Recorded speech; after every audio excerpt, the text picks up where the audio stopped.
Welcome to the Why Didn't I Know podcast. I'm your host, Dr. Jenny Martin, and the title of this episode is The Goddess, AI, and Alien Messengers of Higher Consciousness.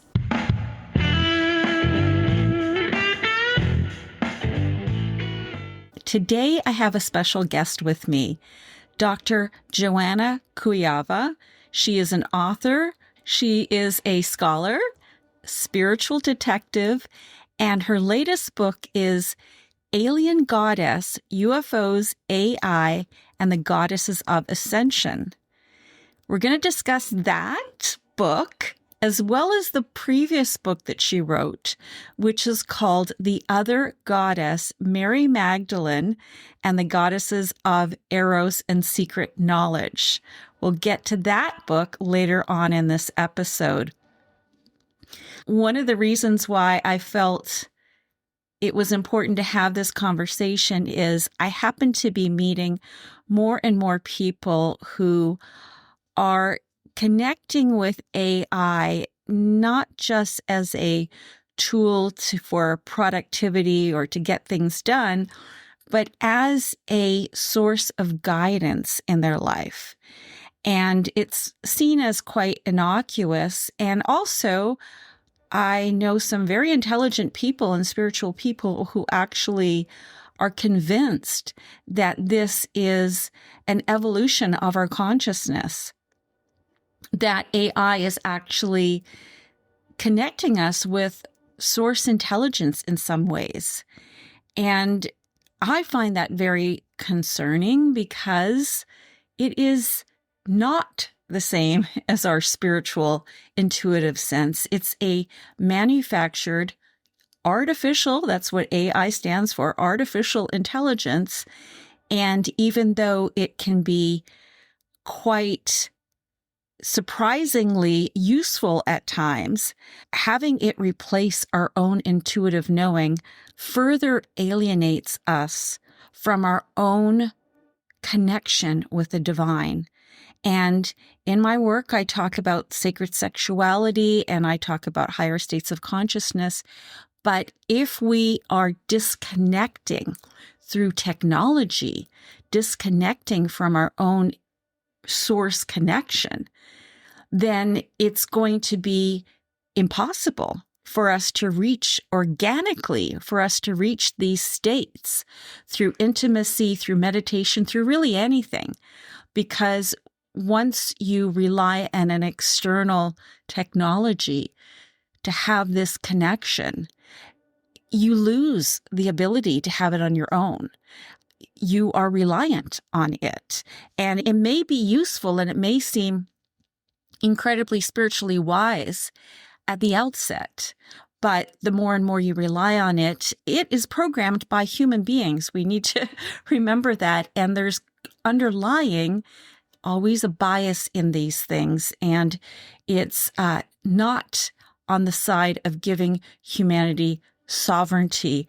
The ultimate goal, if you look into the whole concept of what's called transhumanism, which is a term promoted by a number of the billionaires in Silicon Valley, it's the merging of human biology with machine. So they like to think of it as upgrading us to a higher status of evolutionary being, but really it's downgrading us because as soon as you give your mind over to an external source, which is whoever's controlling the AI, you no longer have sovereignty of thinking. And there's a lot to unpack on that. But I really love Joanna's work because she's bringing in the concept of the goddess, and she's bringing in her own intuitive understanding of that, as well as a lot of research that she's done on these topics. So without further ado, let me get to my conversation with her on her two books that we're going to talk about. So I'd like to talk about all of your books, but let's start talking about your most recent book that you have the wonderful poster up behind you. The Alien Goddess, UFOs, AI, and the Goddess of Ascension. This is such a timely book and such an important book. And I want to just walk through the different sections that you have in it. First of all, you start talking about the messengers. And I thought this was so insightful and so brilliant for you to start the book that way. Can you explain a little bit about part one of the book? Okay, thank you for this question. So, messengers. I was kind of very interested in UFOs, meaning I believe that something is going on, right? But I also, my approach was a little bit different because when I watched the big podcasts run by different men, usually they're male-oriented audiences and podcasts, they focus on technology, like, can we find the crash? Can we do this? And I thought this is really strange because I think that there are other beings, and they are highly advanced, they would be also spiritually advanced, and they probably would try to contact us via our consciousness rather than, sending a spaceship, which is very crude and very kind of human, Homo sapiens thinking about, it has to be high technology. That doesn't mean that I don't believe that there may be some other things going on, right? Like technological things. And in fact, I was impressed with the work of Professor Pasuka and then Professor Jeff Kripal, who endorsed this book from Rice University in Texas, who is also talking about UFOs as events in consciousness, basically. And then I started to look into not only into a history of UFOs, recent history. First I started to look into recent history, and then I realized that lots of this sending messages comes actually from the encounters with UFOs. And often these encounters come and messages come from female apparitions. So, you can understand how it triggered my interest because I wrote about goddess, right? Or goddesses as different archetypes and different form of consciousness, in fact. And I thought since long that goddess represents a different form of consciousness, which is more intuitive, less technology oriented. It's more holistic, the kind of feminine that is empowered, but also much more intuitive. And it's not just about, tools and technology. So I looked into one very famous apparition in Fatima in 1917 in Portugal, where, it is a famous kind of a Catholic version of events, which is where children saw and then crowds came because the apparition told them that she's going to appear in front of thousands of people, which in fact happened. And this apparition was explained as Virgin Mary because it was a very small village Catholic community, and she had a kind of white glow around her, so she was understood as Virgin Mary, but she actually never said that she was Virgin Mary. It was just this kind of feminine apparition, a white lady, so to speak. And even you have to give it to the Catholic Church because they never wanted to have anything to do with this, but it became such a huge movement, spontaneous movement, that they accepted it. Okay, so it's not like they were trying to promote anything. And it was a very interesting event because she showed up in front. I don't remember how many thousands of people at the moment. It is in the book. To thousands of people, she said she would show up on this particular date. And it's quite interesting because few psychics in Portugal got this message that there will be a big message coming from a female apparition, and they didn't know what it is, and actually on that date, right? So thousands of people appeared, and everybody saw something different, but everybody saw some lights. Some people felt like the sun was spinning out of control, but everybody had a profound experience. There's a big storm came, everybody got soaked, then all kinds of strange also weather events happened. But what was interesting for me, it is that when I found the one scientific paper on this, it is actually says that something definitely happened there, because when you look at the pictures, it's clear that there's some infrared light there.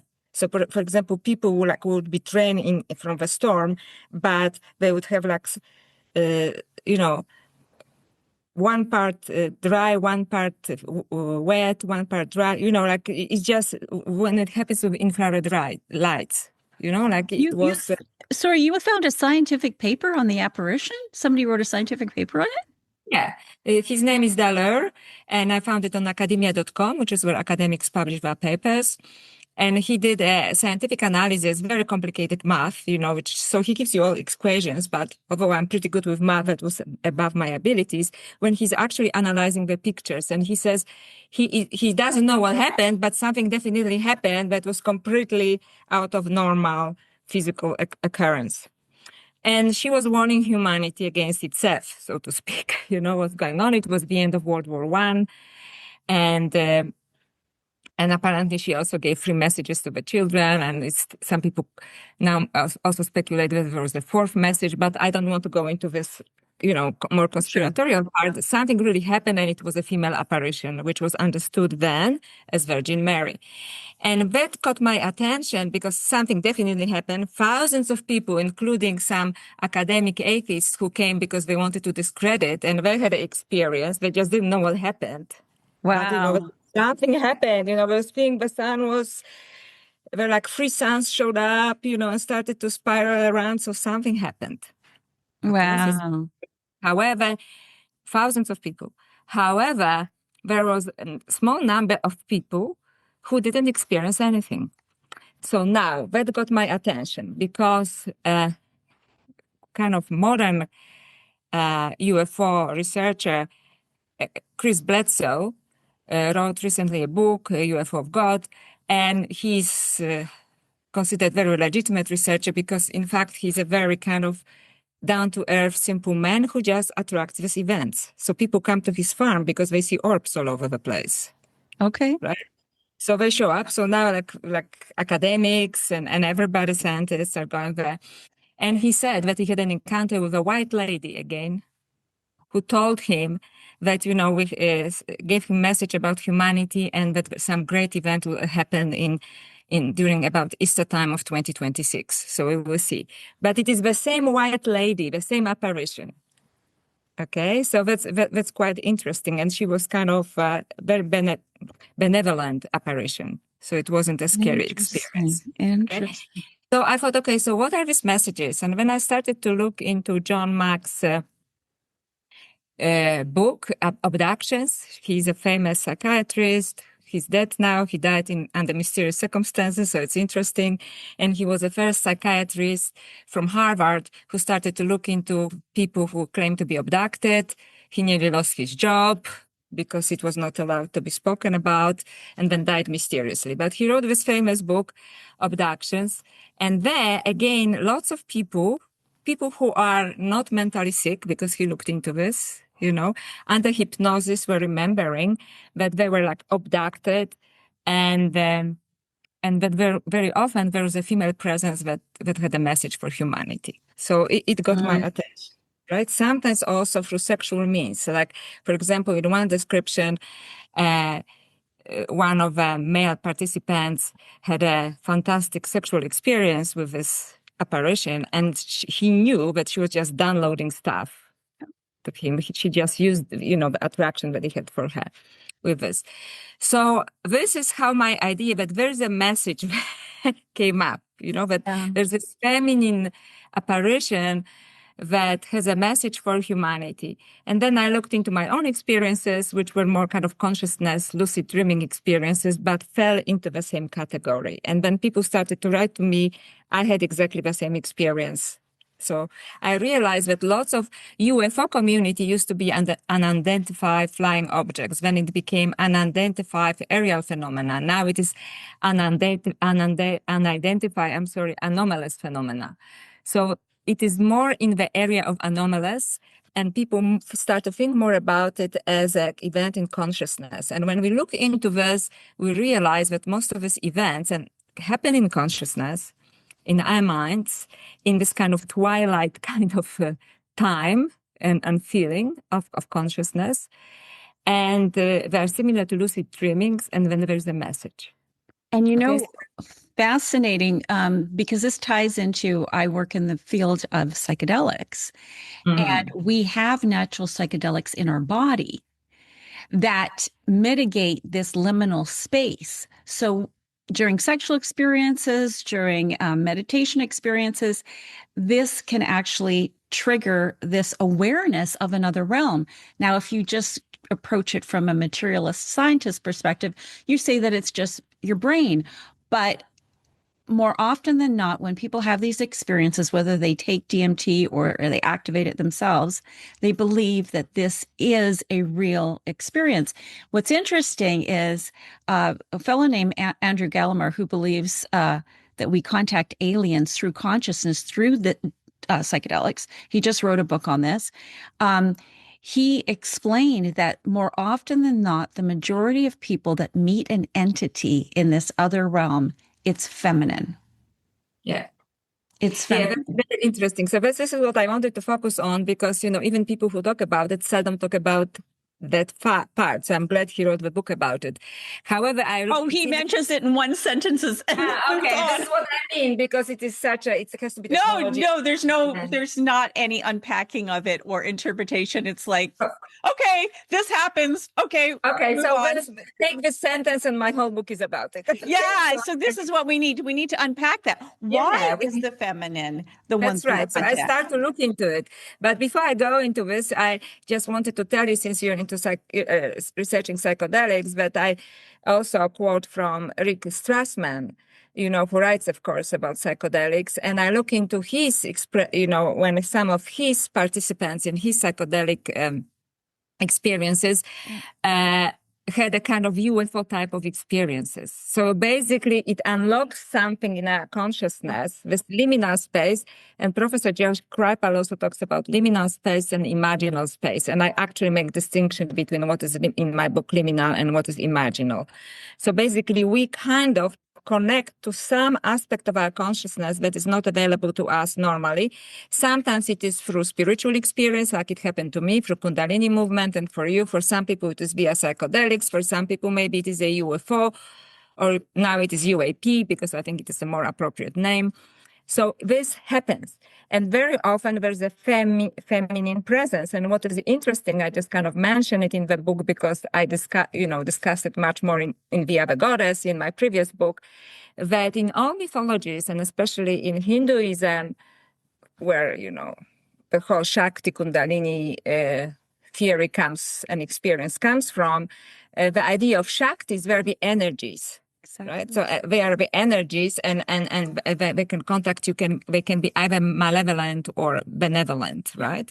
Mm-hmm. So Tantra definitely looked into it, and tantrics could get this kind of experiences, which are not so different from some of the abductee experiences. Having said so, I'm not saying that people perhaps were not abducted. I had a kind of experience like that, but for me it was in a very liminal space, and it was not unpleasant. Let's put it this way.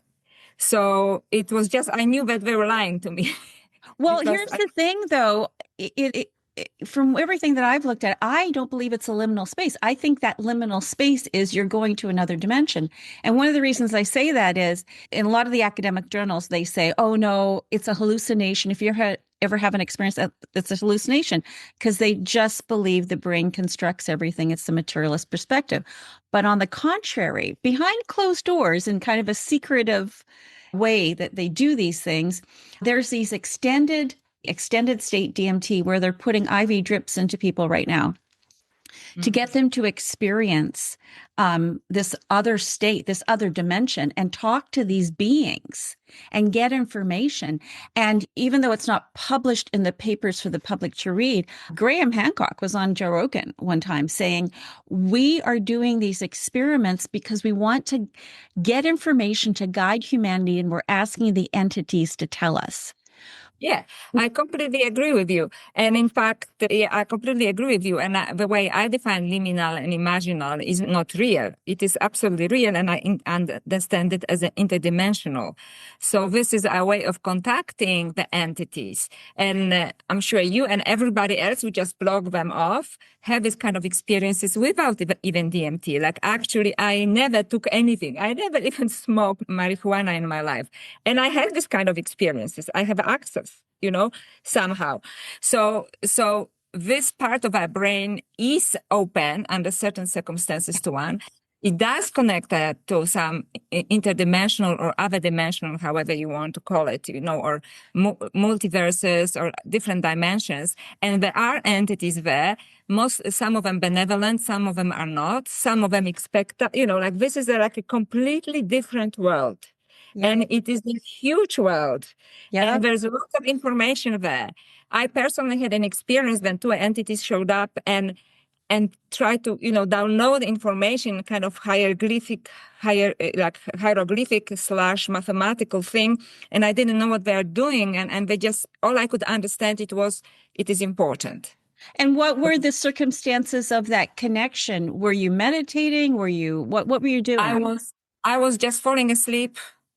And then, so this is this kind of biliminal. I don't mean not real. Of course. Yes, of course. It is this phase when you actually relax your senses, so you do not block everything else out of your reality, because it has to be a particular way, because in a kind of wake state, right? We just, it has to be this way, and everything else we just don't process.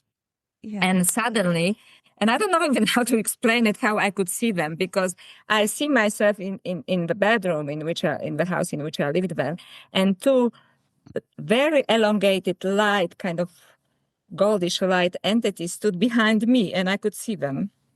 Mm-hmm. And they were downloading this thing. It wasn't even like telepathic, but this kind of, it was like hieroglyphic / mathematical symbols into my head. And I said, I don't understand. And then telepathically they told me this is important. Mm. Okay.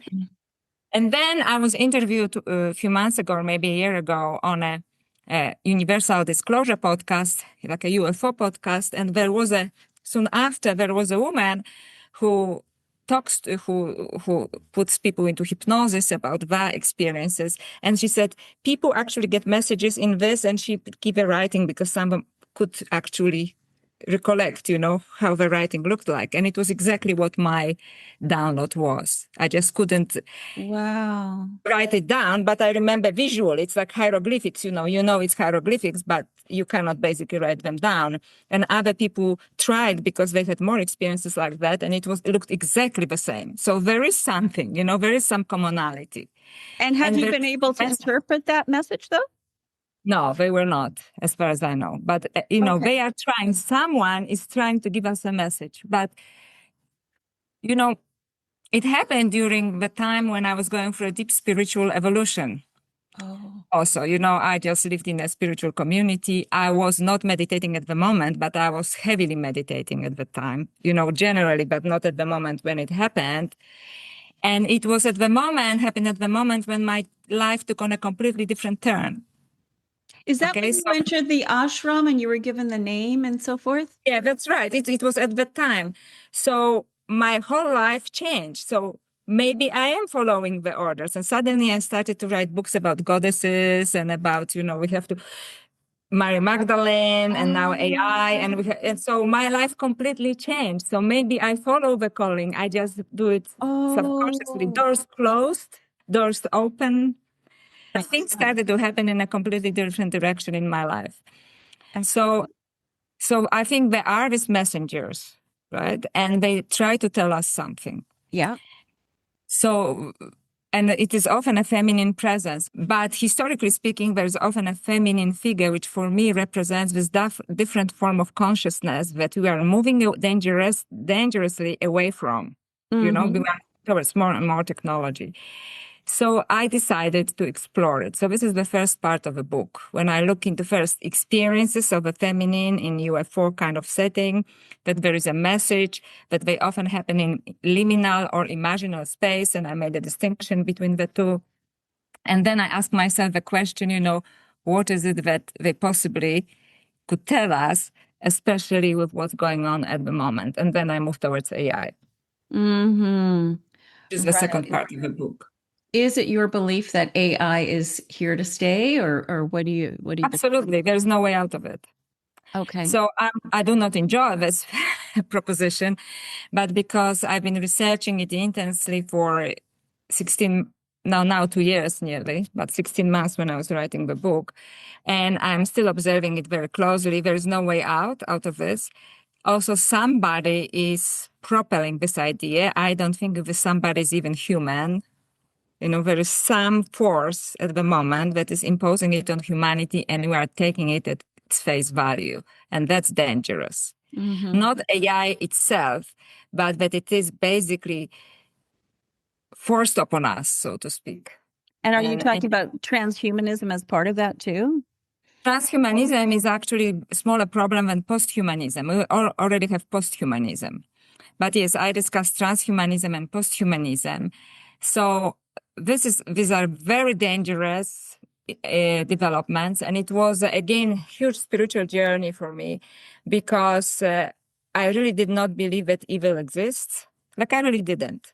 And then I saw not AI itself, but people who are promoting it so enthusiastically and what they plan for us. And I had a very conscious experience for the first time in my life of evil. Can you explain that a little bit more clearly? Yes. I was reading a book about that was praising this particular transhumanist who has a vision for humanity.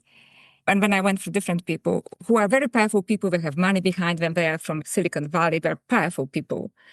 And their vision is of transhumanism and posthumanism for us.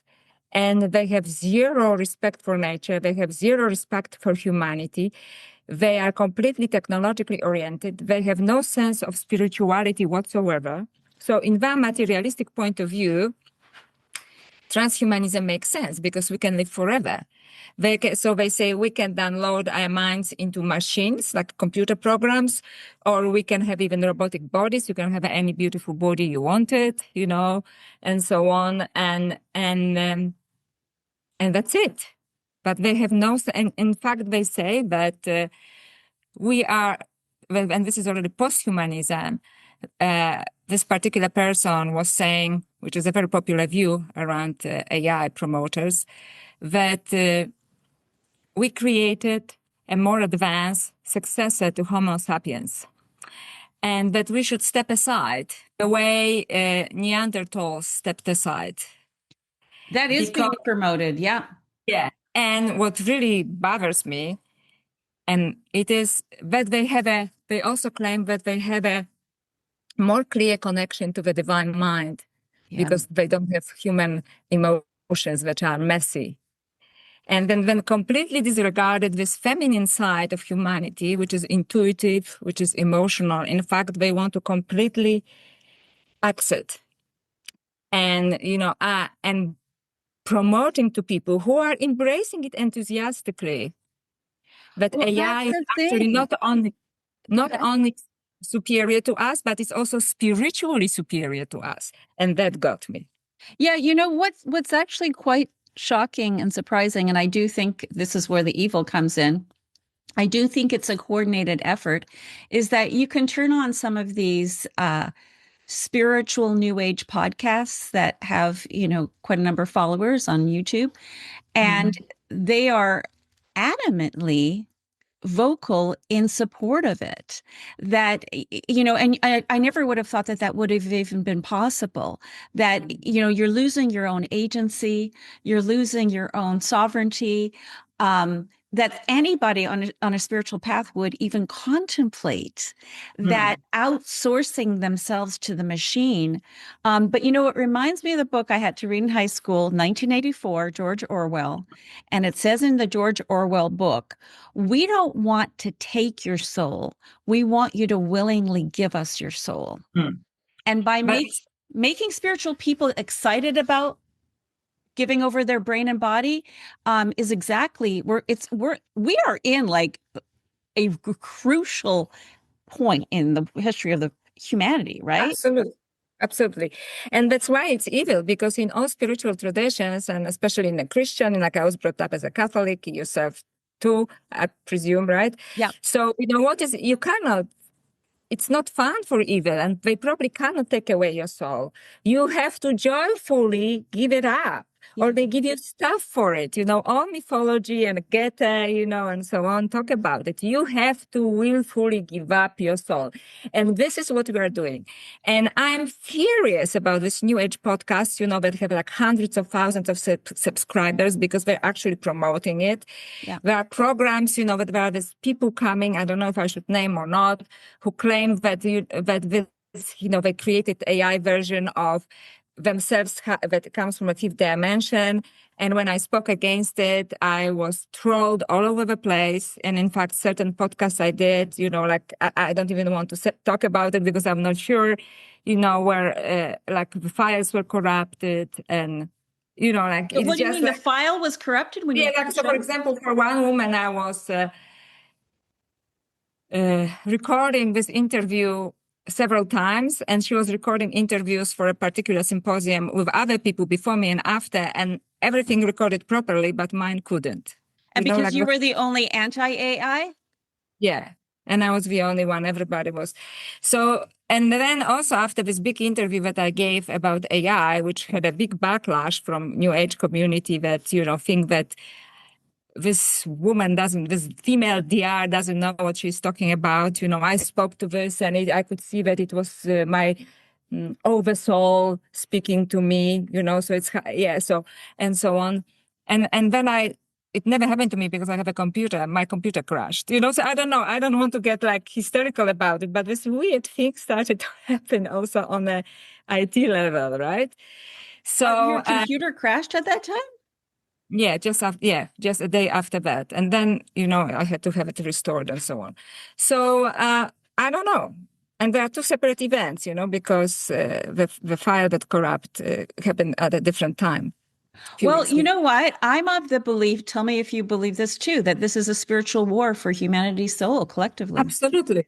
Absolutely. That's why in the third part, apart from mythologies, I'm also looking into Gnostic sources because Gnostics are kind of heretical early Christians who have close connections to ancient Egypt also, who actually said that this is the war between evil and good. And now I think we are entering into full-blown version of it. Yeah. Okay. Yeah. So, and I think that ancient mythologies of goddess stories, including some Gnostic sources, which I, lived and breathed the Gospel of Mary Magdalene now for over 20 years and studied it. And also Pistis Sophia, which is another figure, which is a goddess Sophia, which is a Gnostic work, both coming from Egypt, interestingly, warn us about it and also give us tools how to deal with this. So that's why the third part of the book, I don't know how I wrote it because I was not, apart from the Gospel of Mary Magdalene, I was not really interested in any of this that much, but I gave completely new interpretations of its old myths, which for me represent the downfall of human consciousness and the means of ascending human consciousness, something that I could not possibly come up with by myself. So I was completely obsessed. I don't know how I did it because I have a very demanding academic job and I just did it. I knew exactly what to do. I just got the original texts and I knew what to look like. I felt like I was a tool. Oh, that's amazing. Yeah. Yeah. So, did I get the message, from these beings? I don't know, but suddenly I'm doing all of these things. Awesome. What are you hopeful though? I'm not sure because once you become a tool for something that I do believe I did with this book, then you just do this and you just show it to the world. And I think that perhaps I'll probably, maybe nobody will notice the book, and if people notice, I'm happy to. So if nobody notices the book, I'll just rest. Yeah? But in terms of the larger thing, are you hopeful that humanity will get through this and not be taken over by the machine? Humanity, and there are different prophecies because I also discussed Rudolf Steiner, the German mystic from the early 20th century, and I believe he was very correct in it. One chapter in Alien Goddess talks about it. Humanity will have to go through this disaster for a long time, and then it will wake up. And I think there's no way of averting it. But we will wake up. but probably not for a few hundred years. So I don't think personally, I know maybe it sounds pessimistic, long term, we will get over it. Short term, Well, I'll give you my opinion. I'm in the epicenter of AI here in Seattle, and I hear about it all the time. I don't think we have a choice for it to be hundreds of years. Either we will be, the humanity, what you and I are right now, will be completely lost within a few decades. And there won't be anything salvageable. Like it'll almost be like the flood where you have to like do a reset and restart humanity. If we don't, I feel like what you wrote is very important and very urgent, because if we don't take back our consciousness and say no to this stuff, we won't have, like, one of the things when you have Neuralink in your head or these other things in your head, you lose the ability to have your own sovereign thoughts. So instead of saying, no, I don't want this, I choose not to have this. I choose not to have the vaccine. I choose not to do whatever, right? You won't be able to choose because your thoughts are now controlled. So I don't think we have that long. I think your book is extremely timely, and I think it has a fantastic message. And I think, we need to wake up and make our decisions. Yeah, absolutely. That's why, there is last chapter is very optimistic when I actually talk about Baba Yaga, which is a different completely theme. If you want, we can discuss it. So there is hope. However, what I believe, this is what's going to happen. I have learned from Gary Nolan, who is professor from Stanford, who is also very much into UFOs and so on, about the concept of speciation. Speciation, it's what happens. So I'm sure you know, but just maybe let's explain for the audience as well. So it means that basically we start like you and I, like with the same species, and then you have a Neuralink. Let's say I don't have a Neuralink. You go the transhumanist way, right? And I don't. And some hundreds or thousands years from now, we are completely different species. Right? Yeah. So this speciation, and I believe that speciation will happen, but the majority will go for transhumanism, which eventually will become posthumanism, right? There will be no humans, as you say, but there will be small group of people, and that will stick by this lost consciousness of a feminine, and by that I don't mean female, I mean the intuitive, different form, holistic way of perceiving the world, right? That actually keeps us in touch with other dimensions, and that's why these apparitions actually happen in the imaginal spaces, that will resist. But this small group of people will be a huge minority if there's something like that. But the majority of civilization will go in this direction. So this is where the idea, so to speak, of sacred priesthood comes, right? So it's not like you wear robes and so on, the new agey stuff, everybody's Isis or Mary Magdalene or, it is that you make conscious choices. And this is the time to make conscious choices. Yeah. In fact, there is a theme in Alien Goddess when I see myself sitting in the garden with my dog, birds singing, I live in subtropics, beautiful flowers, but I'm already obsessed by my iPhone. And then more and more I make choices towards technology, and eventually I become a hybrid. And eventually I become this being that is completely disconnected and gives birth to a child, which is completely disconnected as well, because it's a robotic child. And at the end of the book, I contact myself, my human self, right? And I beg it for help. And this is the last chapter, which is also about Baba Yaga. Baba Yaga is this kind of Slavic entity that has there are similar entities in some Celtic literature, I've been told, but not in the major kind of goddess archetypes. And she's always portrayed as this repulsive old woman. But in my book, she's perceived this way because she's fully human. And the robotic humans who have perfect bodies, right? And the technological minds perceive her as repulsive because she smells for them. She looks ugly, she ages, and so on.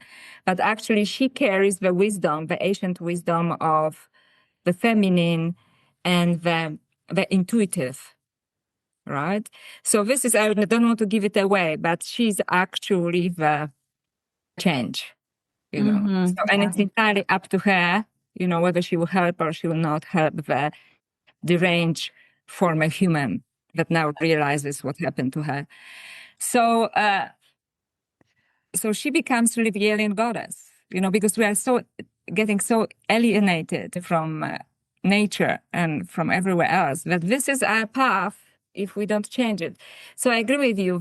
We don't have that much time. And I agree with you that the majority of people will go in this direction, but there will be a minority of people that will not. And I think my call in this book is that to this minority. Yeah. Right? So, but to choose to be this minority, because there will be temptations, you know, there will be temptations. They will promise you eternal life. It will be a robotic eternal life. You know, they promise you this fantastic body that you always wanted to have because they can design it for you. You know what I mean? They promise you all of these things.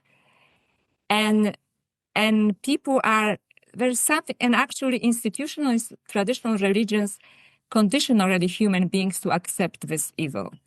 And I'll tell you why. Because we willfully gave up and were told to give up, you know, our sovereignty, just to believe in that, blindly believe.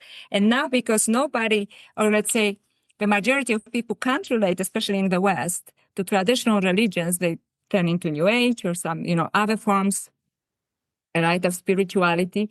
And this particular form of spirituality now directed towards AI asks us to do the same. Just believe that this is a superior force. Don't look within. Exactly. And it's interesting to me that people like Peter Thiel are actually appealing to Christians. I've seen videos of him interviewed using Christian terminology to appeal to Christians that this is what God wants, that this is the salvation. It's so messed up.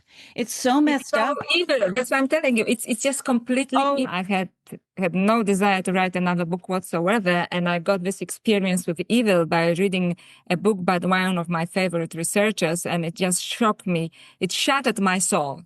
And I had to respond somehow to this. And it was difficult for me because I adore this writer. And the way she spoke about humanity shattered my soul. And when I wrote, I just followed in a calling when I was writing this book.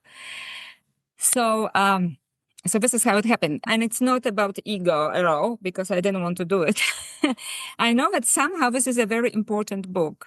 Yeah. But I also don't know whether anybody will see it because, you know, it's not this kind of book that gets this kind of funding. It goes against all of us. And in fact, go ahead.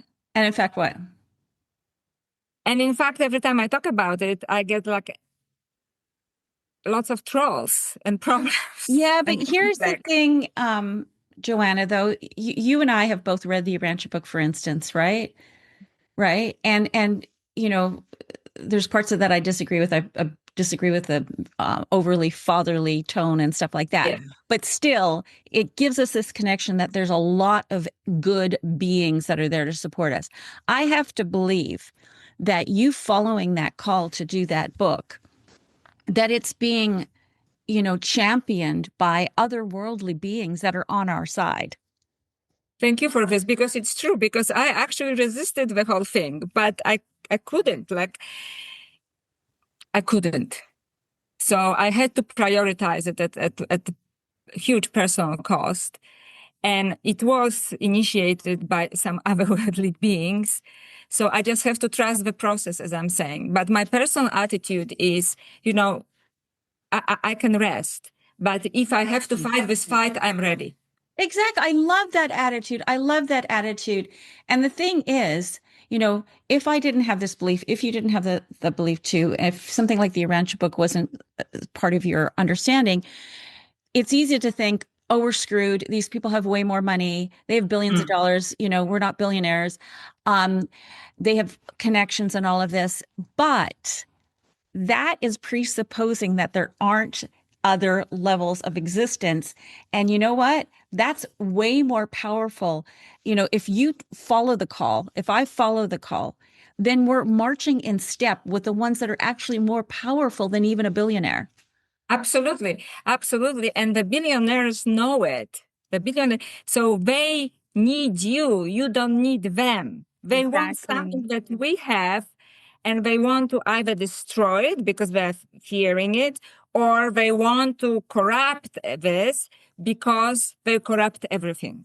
You're right. And because for whatever means. And I do believe that the world is full of entities, good and bad, and I think that they are not on the good side. And this became so apparent to me in the moment of reading that book that I had to write my own book, knowing the little me, what I'm against. It is just my first encounter with evil, and it was exactly how it is actually described in all religions. It is brilliant. Yes. It is brilliance, and it lies. It offers you things, and all they want is your soul. Yeah. And I see now people giving up their souls, believing that, and it breaks my heart, frankly. It breaks my heart. So I thought that I didn't want to fight any more fights in my life. But if I'm asked to fight this fight, I will. So it all depends. So I'm just stepping back. But if there is a fight and I'm asked to fight it, I'm ready. Well, because I believe, like you, that there are other entities behind it. In this case, good entities. Well, here's the deal, Joanna. It's friggin' real. It's friggin' real. I bet my life on that. And if you're going the route of following the ones that are on humanity's side, you will never lose, especially in the long run. You will never lose. And in fact, there's blessings for people like you. Like there's blessings here, there, on the other side. Like there's a special, dispensation, I believe, for people like you that are willing to say, I'm doing something that is against the grain of humanity right now, but I'm following a higher calling, and I know I must do this. There is angels rallying around you in support of that. I 100% believe that. Thank you so much, because I think I needed this reminder, because I'm personally exhausted. It was an exhausting process, So, but there was this kind of an almost unconscious belief, you just have to do this. So I gave up myself completely and gave in myself completely into this. And an interesting part is that there is some support, in a sense that even when I sent it to my publisher, first of all, she asked for a first draft, and it was horrible, because it's a first draft. And she accepted right away. And then she told me how I kept to rewrite it, and I rewrote the whole thing within 3 weeks. Wow. And, waking up in the middle of the night, because she's in the United States, I'm in Australia, checking her emails, what I need to do, rewriting it, being totally exhausted. And so there is some support, because like this actually doesn't happen so often, but somebody asks for your first draft and accepts on the first draft. You know how difficult it is, the publishing thing. So even in this world, there is some support. And there's definitely some support in the other world, but sometimes you need someone like you at the moment that, to remind me about it, because yes, it sometimes feels like that, Oh yeah, I know there's powers beyond this realm that can shift things in an instant. Working through people like you, doing different things, and you get supernatural help in a moment, and something can go in a direction that there's no way you could make happen. Absolutely. So thank you for this reminder. And absolutely. And that's why I think now, when I think about it rationally, because I just follow, the intuitive download, the first part of the book, which is kind of about UFOs, but it's really about anomalous experiences, telling people we all have them. They happen all the time. There are other entities that always try to communicate with us. But because they are not part of this materialistic paradigm that modern science is promoting, we just block them off. Amazing things happen to us in liminal spaces, and then we go to work like nothing happened, because we are already conditioned to disregard it. Yeah. When the world is so much richer, right? Yeah. And it's not just materialistic, and there are other worlds that are with us, right? Other dimensions, I think, is a very good word for this, and I use it in my book as well. So that was a very timely reminder. For me, for myself as well, because I completely believe in this as well. Yeah. Yeah, absolutely. Can we go to your other goddess book then? Sure. Yeah. You know what? May I ask you about your dream at the end of the book? So beautiful. Thank you. Which dream you're talking about? Dream of Mary Magdalene in Alexandria. Okay, in the second part of the book, right? Yes. Yeah. Thank you so much, because actually it was a download, and it is my favorite part of the whole book, but hardly anybody mentions it. You know, people want to know about this or this, but nobody is asking about, or very few people are asking about this dream. So again, this happened to me in a liminal space. I just suddenly was a witness of Mary Magdalene walking in Alexandria, in ancient Alexandria, after the event of crucifixion, where I believe Mary Magdalene left for Alexandria, which makes, I explain in the book why it would be a perfect place for her to go. And I just saw it. I just saw the streets. I just saw the whole event, her talking to a scribe. I felt her feelings, and I felt how she felt when people look at her. It just happened in a liminal space, and I just typed it out. Oh my gosh. Oh my gosh. Wow. It's not like I'm some kind of creative, it just happened in the liminal space, and I type it out. Sometimes you just have to be a willing witness. Did it feel like it was back in time, or did it feel like it was happening now? Or It's a very interesting question. It was both. Like I think that past, present, future, well, were the clothes and the buildings older or now? older. Okay. Actually, you've been to Jerusalem, so have I, right? When you walk around Jerusalem, you might think you're back in time because all the buildings look so old, right? Yeah, that's right. But I've never been to ancient Alexandria, which is non-existent anymore. Oh, City. It is the city of Alexandria, which is very modern now, to which I've never went. Gotcha. Okay. So this takes place in Alexandria. Alexandria. I'm sorry. And I saw it through her eyes. It is like, I somehow was allowed to enter her. So I felt her feelings. I felt her being intimidated, how people look at her, and the pain. And so the whole thing, it is just her perception being in Alexandria. So that was also a download. So I'm glad that you liked it, because that's my favorite part of the book. And in a way, I feel like it has very little to do with me, because I just was allowed to have this vision, this experience, and I basically recorded it. Wow. That's So it's difficult to take a credit for it. Well, you know what? It really says something to you that you can really work on both sides of your brain. That you're adept at talking about, more, analytical stuff, but you are open. You're a conduit to the spiritual realm as well. And that's really beautiful. Thank you. So, and as you know, in the book, I explain also why it would be a rational choice for her to go to Alexandria. Research was done by other people, and I took this research a little bit further. So, and only after writing that part, I was giving this vision. So, and I do believe that Mary Magdalene did go to Alexandria. And maybe, because there's such a popular movement in southern France, and maybe after that she went to southern France. I do not know. But that part actually doesn't interest me at all. I know that it is a very popular version, there are pilgrimages and so on. Many best-selling books were written about it. But for me, she's firmly grounded in Alexandria. And at least, at the time when she had to leave Jerusalem. Right. Yeah. Does she play a role in the new book, the AI book?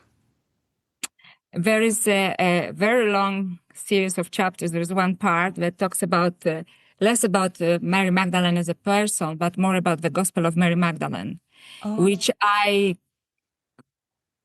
kind of dissect and reinvent again, So my work is based, of course, on Jean-Yves Leloup, who I believe I know that lots of feminists will be upset because there were other American feminists who worked on the book, on the Gospel.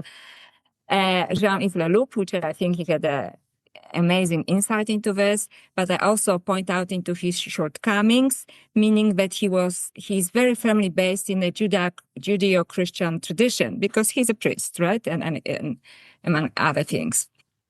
When you look at the Gospel of Mary Magdalene, it was discovered and it was written for a community in Egypt. Yeah. So I look into Egyptian tradition and Egyptian Gnosticism, and I interpret it from this point of view. And I believe that it is precisely the Gospel of Mary Magdalene that gives us tools to ascend our consciousness, not to be susceptible to what is going on at the moment with the promotion of AI, that it is actually a set of tools of ascending our consciousness, which maybe is a little bit of a new agey language, but it's more about evolving our consciousness. Because if you are looking at things from the lowest level of consciousness, and this is what all the IT guys, robotic guys, and so on are doing, this is the lowest level of consciousness. And this is what the Gospel of Mary Magdalene discusses. And there are actually 4 levels of consciousness, including divine consciousness, and she gives us tools to access it. So this is a huge part of the book. Wonderful, wonderful. What can you say anything about the sacred sexuality part of the Other Goddess book? So, yes, thank you. I can say this, say a little bit about that, because my own experience with sexuality was very sacred. And then, and especially also when I was initiated to a esoteric tantra and so on. And then I had a very profound experience of Kundalini energy through a sexual act, which I explain in The Other Goddess and so on. And I had a kind of realization that sexuality is completely misunderstood in the world, but also for some reason is demeaned. So only a dark side of sexuality is shown, especially in media, in Hollywood, and in people's experience as well. Yes. And I wanted to look into traditions which actually talk about different aspects of sexuality as an immense power through which we can evolve. And these traditions were always pushed into the side, sometimes under the pretense or maybe real concern that we are not ready for this. But I do not like when somebody tells me what I'm ready for and what I'm not ready for, right? Like, I mean, this is available to humanity. So I was looking into, again, tradition of goddesses and priestesses who are practicing this, right? So this is when I find the connection between Mary Magdalene and other goddesses of the past and also other women of the past that possibly, carried this tradition. And Mary Magdalene is obviously at the center of this because I believe that she's maybe the most recent archetype of this kind of divine sacred sexuality, feminine, and a different one than it's usually promoted. For example, for the Catholics in the form of Virgin Mary, or as some people promote this kind of desexualized feminine, where sexuality is only allowed for procreation. So a woman can do whatever she wants, even nowadays. Once she becomes a mother, all good, right? Because she fulfilled her destiny. So I wanted to have a look at the women who made other choices and used sexuality in a most sacred way. And that, again, this kind of tradition gave power again to the feminine, because although gurus, even nowadays, use this kind of feminine, evolved feminine for their own benefit and then discard that, in fact, they need the feminine to be able to have this Kundalini experience. Yeah, absolutely. So this is actually the common theme in both books, The Other Goddess and Alien Goddess, that they need us. Yes. Yeah. Right? And especially the feminine. The feminine. In the feminine, so sexually the feminine actually is the carrier of this energy. Thank you. Yeah. So I recently read a work and read a translation of a tantric text, which actually really helped me because somebody asked me a question: how come all of these tantric techniques are always for men, and not for women? And there it actually explains that women have it naturally. Right? The man just has to do certain things, for example, to make a woman feel safe, so she can offer this gift to a man. And certain things may have to be done to a man, so he just doesn't have a physical orgasm and that's it, right? Yeah. Because it has to hold this energy. So these techniques are basically for a man to be able to hold his energy so he can receive the gift that a woman naturally has. Yeah, a Right. woman naturally has it, but most women don't even know that it's even available to them. But I hear what you're saying. I mean, that's brilliant. That's brilliant. I really enjoyed how you made the statement that in the Other Goddess book that this is not just about the mother archetype. That in fact, because we both read, Margaret Strawber and some of those original books about Mary Magdalene, and was really enlightening on my path. But to say that her major role was his disciple and his wife doesn't quite cut it for a lot of women. Like, we want to be more than a wife. That's right. And yeah, you're spot on, and you're spot on this, because I sometimes think that it actually comes. Like Margaret Starbert comes from a very Protestant tradition, and they didn't have very much of a divine feminine. And I think the same happens with Megan Watterson, who wrote a beautiful book about Mary Magdalene, a best-selling book. But it is basically the same book, in a sense, in a way that explains, I was longing for this feminine in the church and I couldn't have it. I said, I have it. I had it. You had it, because we had Virgin Mary. It just very limited feminine, divine feminine, that was defined along patriarchal lines. She had to be absolutely pure, but at the same time, she has to be a mother. All of this Right. kind of strange things going on there that is difficult to wrap your mind around, right? And then there's this figure of this other feminine, which is present even in Catholic churches, which is Mary Magdalene, and she's somehow on a side always, but she's always the closest person to Jesus. exactly. And just relegate her to a mother of his children, I frankly find it really boring. Yeah, it's true. It's boring, and it doesn't really give women a full sense of, not every woman wants to be a mother, first of all. That's right. And it doesn't give you a full sense of the erotic separate from the maternal. That's right. And I think she actually truly represents it. Mary Magdalene represents this independent, feminine, erotic person that was, around Jesus, right? Yeah. So, and she's the closest to him, right? Exactly. Gospel everywhere he goes. And he gives her priority in many writings, especially in Gnostic writings, not only in the Gospel of Mary Magdalene, even in Pistis Sophia, which is hardly ever discussed because it's such a complex work. Mary Magdalene is the major question of Jesus. So basically, Pistis Sophia is the work in which Jesus meets with the disciples, I think 12 years after his death or something like that. And they just, they have a conversation. He tells them about these other entities and other worlds. And Mary Magdalene is the major questionnaire. She's asking most of the questions. Mm-hmm. Right? So she's a very important part, in this whole story. But because she represents this other erotic that it cannot be understood in terms of what is in patriarchal terms understood as purity or motherhood, she's pushed to the side. And I think she was actually considered dangerous. So we're coming back to what mainstream considers dangerous. The erotic feminine, enlightened erotic feminine, not a babe in bikini, because this is acceptable to the patriarchal. But the enlightened erotic feminine is dangerous because it carries power to this other form of consciousness. Exactly. That somehow some powers in this world don't want us to access. Exactly. Right? And the same is going on now with AI.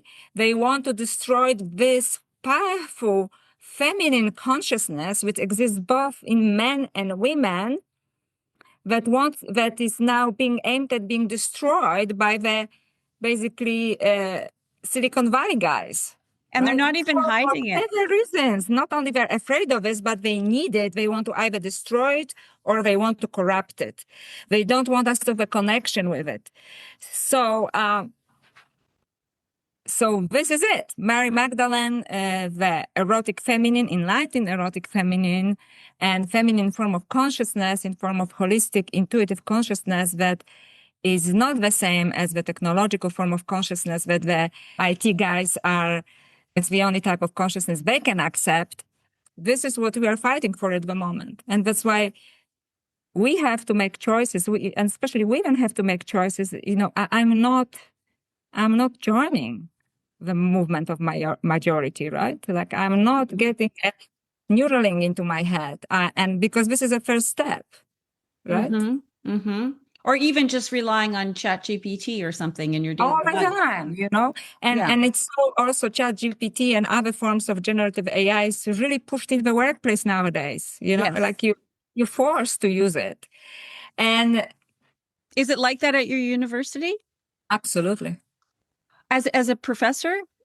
Yeah, absolutely. They're asking you to use it? Because I think they don't know what to do with it. So fortunately, we also teach students how to critique it, right? So we ask them to use it and then how to critique it and find whether it makes mistakes and so on. But this is kind of enlightened approach towards this. Lots of people just say, well, they have to know about, how to use AI because this is where jobs are, very. Well, how do you know that they're not writing their papers with it? That's a part of a problem for all academics around the world right now. There is a program that can show how much AI was shown in the paper, but there are ways of avoiding it as well. So the whole academic world at the moment is struggling with this.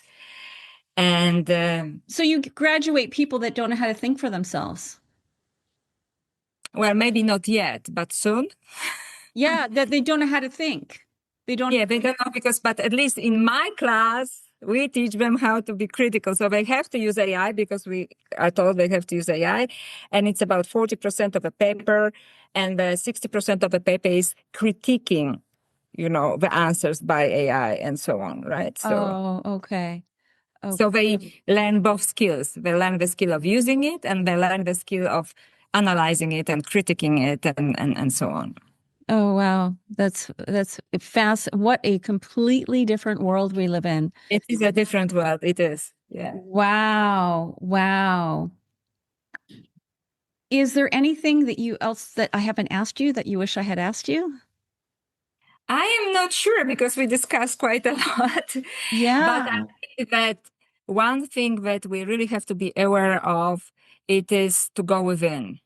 Okay, so go within and find the divine self within. Do not surrender your sovereign self, especially in spiritual terms, to AI, to any power, and to anybody who tells you that they know the truth. You can take guidance. It's very useful, but you really have to go within. And even in the Gospel of Mary Magdalene, Jesus says something. They will tell you it is there, but it is within. Mm-hmm. Right? So it is within. Mm-hmm. So even in the Gospel of Mary Magdalene, don't look outside because outside is just a constant distraction. And especially nowadays, the good part of the world nowadays, it is that it is so apparent what's going on. Right? The complete chaos on every level, the complete polarity on every possible level of society is so apparent that instead of trying to fix it or trying to know what is true and what is not true, which is not possible, go within. Then you have to go within. And as the Gospel of Mary Magdalene says, it is an inner job, Yeah. And I repeat my book. Ascension is not asking AI from fifth dimension, supposedly, what I'm supposed to do now. Ascension is an inner job. Mm-hmm. Go within. Look for the divine within yourself. Use the tools that yourself is providing you. And, look into different forms of scriptures that you can relate to. For me, it is the Gospel of Mary Magdalene or Pistis Sophia, Gnostic works, but whatever works for you. But do not surrender to anything outside of yourself, especially if it tells you that it is a part of you, right? Yeah, for sure. Because it isn't. It is an outsider. Yeah. So go within, and this is how you walk this path. And if you look for ascension, because it is a very popular term in New Age terms, especially nowadays, if you look for spiritual evolution, it will always come from within. And there is as you said yourself, Jenny, an infinite number of entities that are on our side, mm-hmm. but you contact them through your consciousness. Mm-hmm. And there's another thing that perhaps I would like to say, that people contact different entities, but they're not good entities. Why? Because first thing, people are sometimes naive. They think that it's immaterial, so it is good, right? It's not true at all. And also, the reason why we have to work on ourselves first, actually, before we can make a conscious effort of contacting other entities, it depends on which level of your consciousness you contact the entity. If you go from the lowest level of consciousness, the materialistic level of consciousness, then you get lower entities. Good point. Good point. Yeah. And as you work on yourself, you have access to other entities that are more benevolent and then, that are truly divine. So that's why, but before we can do it, and it's a kind of also just somebody who went through this, being on a spiritual path for a while, start working on yourself first. Because if you just contact entities, some entities really want to contact you, but they are not necessarily benevolent. Exactly. You have to be in the right frame of mind, so to speak. People have bad DMT trips and get in touch with the wrong ones. Yeah. I mean, there needs to be a level of, they had spiritual initiation in mystery schools in the past. And this is very necessary. Yeah. I love what you're saying. So where can people get your book then? So my book is at the moment, but it will be on other platform as well, on Amazon. It's now in paperback, but it will be also on Kindle. And then eventually it will also have an audio version, because I know that they already are working on this. And some bookstores will carry the book, but I don't know which. So I really hope that we can connect this way, because it was a very intense labor, on my part. And I would like to know how people relate to this. So I love connecting with people this way. I also, on my YouTube channel, will start to release talks on different chapters of the book. And I hope that it will be helpful, because it was a journey for myself as well to write this book. I had to just figure out certain things for myself. So I hope that it will help other people to do the same. Oh, wonderful. And where can you be found online? So I have a website. So it's joannakuyava.com. So you see my Kujkwa. It's a difficult name to pronounce. I have a public page on Facebook. And I have a YouTube channel, also Dr. Joanna Kuyava, Spiritual Detective, because this is my favorite name for myself. And I'm on Instagram as well. So, excellent. Hopefully to meet you somewhere there. So thanks for joining today. I hope you enjoyed that discussion. The links to Joanna's books will be in the description below, as well as the link to her YouTube channel. Thanks again for listening, and we'll see you on the next episode.